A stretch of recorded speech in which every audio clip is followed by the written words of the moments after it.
तो इस वक्त की बड़ी खबर आपको बता रहे हैं, यूपी विधानसभा में बजट पेश हो रहा है।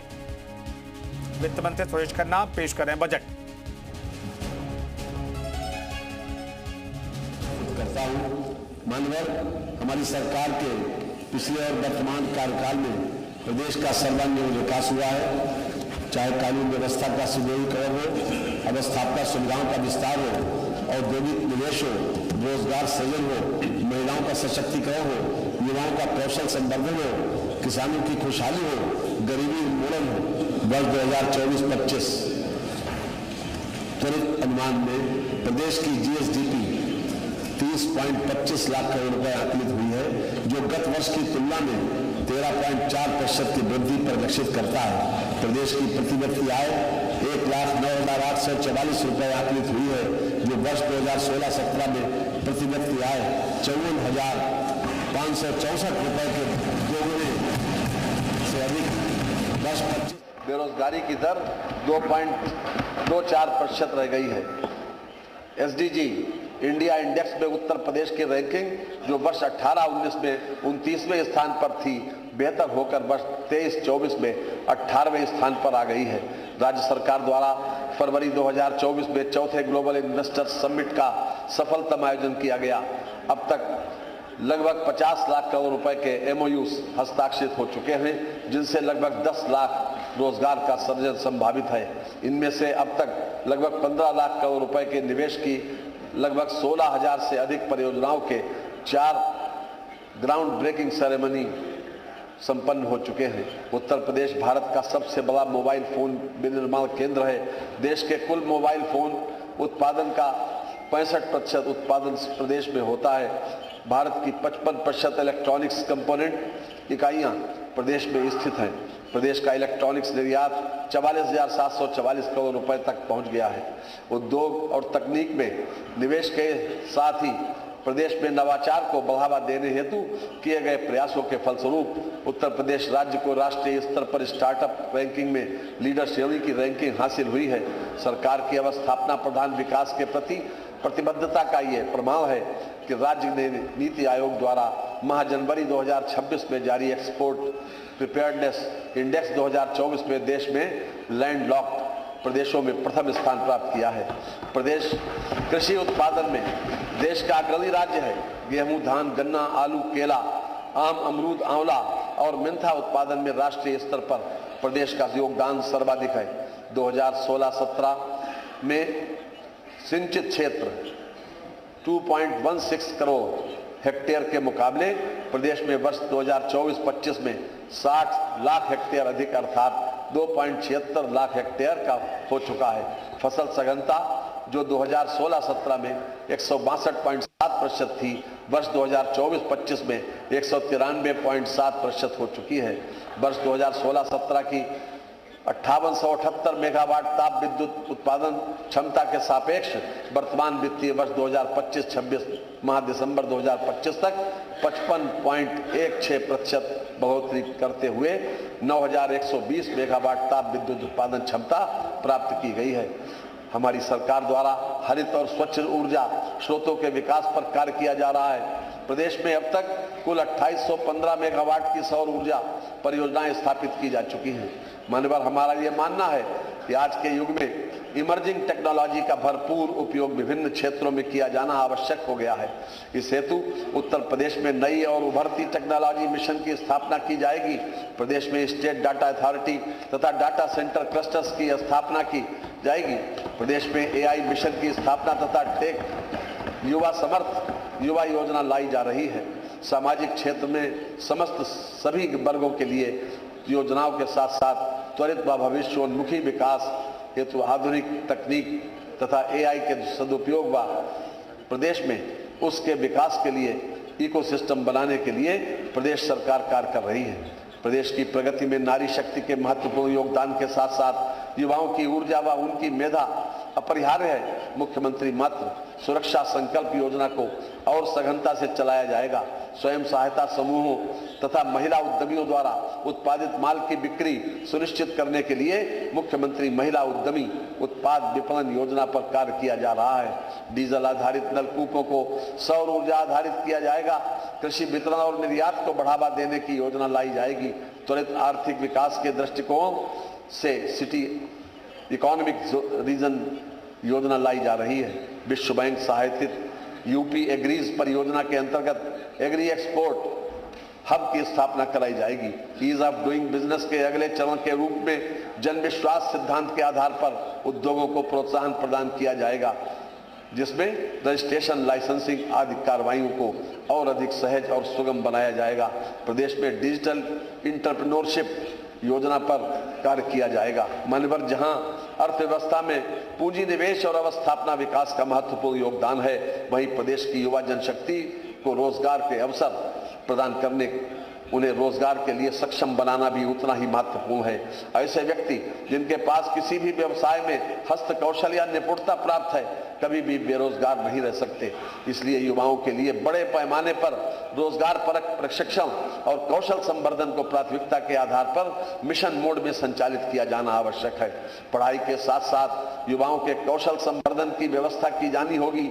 हमारे कौशल विकास प्रशिक्षण केंद्रों की क्षमता बढ़ाई जाएगी तथा नए केंद्र स्थापित किए जाएंगे। इस अभियान में निजी क्षेत्र की सहभागिता भी सुनिश्चित की जानी होगी। पीपीपी मोड में कौशल संवर्धन और जॉब प्लेसमेंट केंद्र विभिन्न जनपदों में स्थापित किए जाने होंगे। इस व्यवस्था से कार्यबल में महिलाओं की सहभागिता बढ़ाने के लिए महिलाओं के लिए पृथक केंद्रों की स्थापना की जाएगी।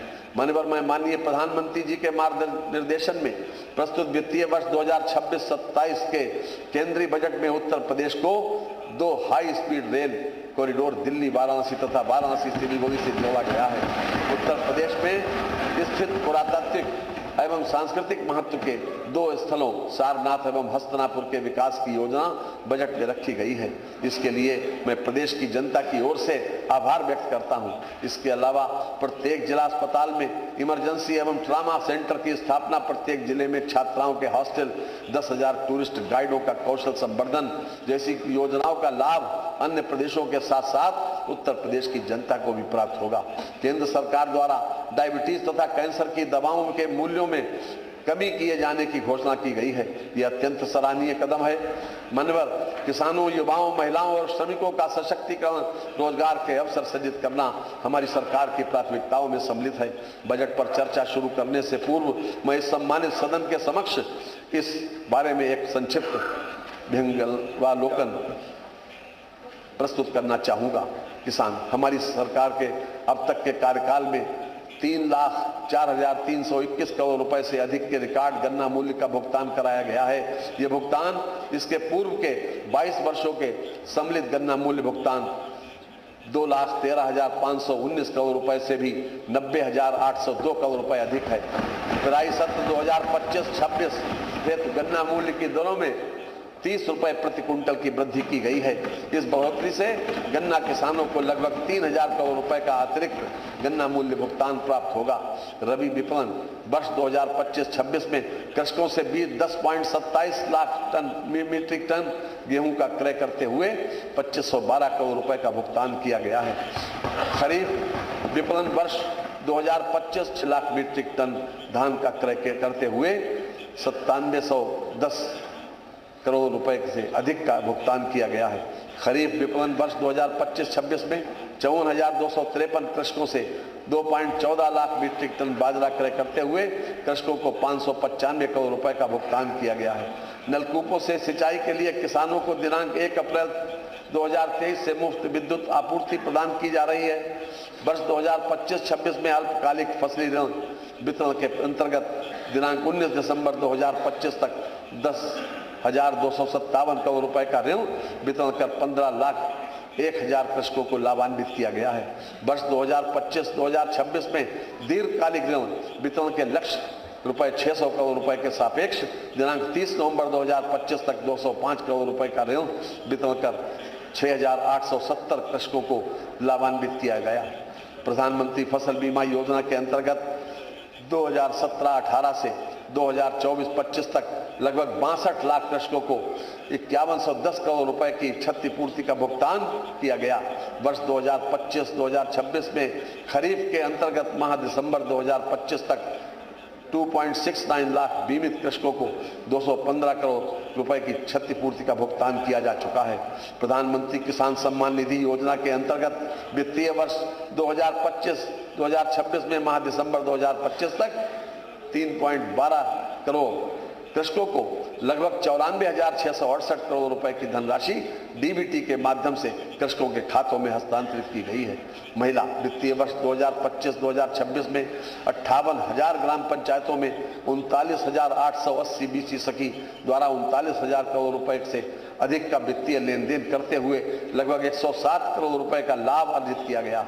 महिला सामर्थ्य योजना के अंतर्गत प्रदेश में 5 मिल्क प्रोड्यूसर कंपनियों का गठन होना था, जिसके सापेक्ष जनपद गोरखपुर, बरेली एवं रायबरेली में कंपनियों का गठन करने दुग्ध संग्रहण और विपणन का कार्य प्रारंभ हो गया है। जनपद प्रयागराज एवं लखनऊ में कंपनियों का गठन प्रस्तावित है। महिला गन्ना किसानों को पर्ची निर्गमन में प्राथमिकता दी जा रही है, जिसका लाभ प्रदेश की लगभग 60,000 महिला गन्ना किसानों को मिल रहा है। सेफ सिटी परियोजना के अंतर्गत महिला पुलिस बीट, व्यापक सीसीटीवी नेटवर्क और एंटी रोमियो स्क्वाड की तैनाती से सार्वजनिक स्थलों और कार्यस्थलों पर सुरक्षा सुनिश्चित हुई है। सेफ सिटी की अवधारणा को मूर्त रूप देने व कामकाजी महिलाओं की सुरक्षा व नए शहरों में एक उचित निवास स्थान उपलब्ध कराए जाने के उद्देश्य से प्रदेश के नगर निगमों में वर्किंग वुमेन हॉस्टल का निर्माण किया जा रहा है। मिशन शक्ति के अंतर्गत सुरक्षा, स्वास्थ्य और रोजगार सेवाओं के एकीकरण से महिलाओं की आत्मनिर्भरता और सामाजिक सहभागिता को नई गति मिलती है। मुख्यमंत्री सुमंगला योजना के अंतर्गत जनवरी 2026 तक 26.81 लाख बालिकाएं लाभान्वित हुई हैं। युवा उत्तर प्रदेश कौशल विकास मिशन द्वारा विगत 5 वर्षों में 9.25 लाख युवाओं को विभिन्न अल्पकालिक प्रशिक्षण कार्यक्रमों में प्रशिक्षित करते हुए प्रमाणीकृत किया गया, जिनमें से 4.22 लाख युवाओं को विभिन्न प्रतिष्ठित कंपनियों में सेवानियुक्त कराया गया है। मुख्यमंत्री अभ्युदय योजना के अंतर्गत वर्तमान में संचालित 163 अभ्युदय केंद्रों पर 23,000 से अधिक युवाओं को मुफ्त कोचिंग प्रदान की जा रही है।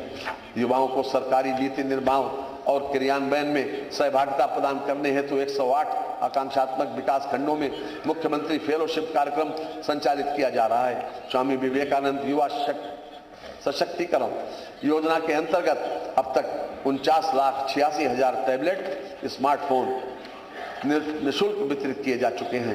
प्रदेश में अब तक 90,000 मंगल दलों को प्रोत्साहन स्वरूप खेल सामग्री उपलब्ध कराई गई है। रोजगार पुलिस विभाग में विभिन्न पदों पर वर्ष 2017 से अब तक 1,83,766 पुरुष एवं 35,443 महिला सहित कुल 2,19,000 से अधिक पदों पर भर्ती की गई है तथा 1,58,000 कार्मिकों को पदोन्नति प्रदान की गई है। पुलिस विभाग में चयनित किए गए 60,244 आरक्षियों हेतु प्रशिक्षण कार्यक्रम संचालित है। अराजपत्रित श्रेणी के 83,122 पदों पर भर्ती प्रक्रिया प्रचलित है। मिशन रोजगार के अंतर्गत राजकीय माध्यमिक विद्यालयों में 1939 प्रवक्ता, 6,808 सहायक अध्यापक एवं 219 प्रधानाचार्यों को सम्मिलित करते हुए अब तक कुल 8,966 नियुक्ति की प्रक्रिया पूर्ण की जा चुकी है। वर्ष 2017 से अब तक सहायता प्राप्त शासकीय माध्यमिक विद्यालयों में कुल 34,074 शिक्षकों का चयन किया गया। मुख्यमंत्री युवा उद्यमी विकास अभियान योजना के अंतर्गत सूक्ष्म उद्यम स्थापित करने हेतु युवाओं को गारंटी मुक्त एवं ब्याज मुक्त ऋण उपलब्ध कराया जा रहा है। योजना के अंतर्गत प्रतिवर्ष 1 लाख नए सूक्ष्म उद्यमों की स्थापना किए जाने का लक्ष्य है, जिसे आवश्यकता अनुसार बढ़ाया जा सकेगा।